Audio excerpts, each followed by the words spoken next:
Беа потребни 2 месеци интензивни дипломатски напори за да се постигне. Беше замислен да важи 120 дена, но по вчерашното бомбардирање на пристаништето во Одеса, договорот за продолжување на извозот на украинската пченица преку Црното море можеше да престане уште пред да исплови првиот товарен брод.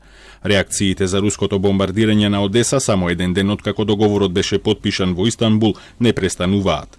And their decision to bomb Odessa less than 24 hours after an agreement was reached to help not just Ukraine, but all the parts of the world that are desperate for that food. За украинскиот претседател Володимир Зеленски нападот е само уште еден доказ дека на Русија не може да и се верува дека ќе почитува било што договорено. Російський ракетний удар по Одесі, по порту нашому, цинічний, виявився ударом також по політичних позиціях самої ж Росії. Якщо хтось у світі раніше ще міг говорити, що потрібен якийсь там діалог з нею, з Росією, якісь там домовленості, бачите, що відбувається.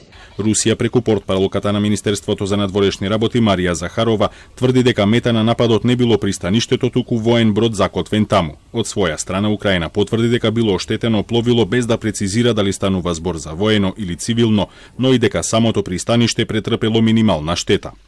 И покрај овој развој на ситуацијата, Турција инсистира дека спроведувањето на договорот продолжува. Uygulamaya bir an önce başlanmasının bütün dünya kamuoyunun da beklentisi olduğunu, zaten bu görüşmelerin başlamasıyla dahi fiyatlarda uzmanlar tarafından ifade edildiğine göre bir düşüş olduğunu zaten tespit edildiğini, bunun devam etmesi gerektiğini, dolayısıyla buradaki insanların, bunu bekleyen insanların rahatlaması bakımından, bu gıda ihtiyacının karşılaması bakımından da insani bakımdan çok önemli olduğunu da yine konuşmalarımızda karşılıklı olarak ifade ettik.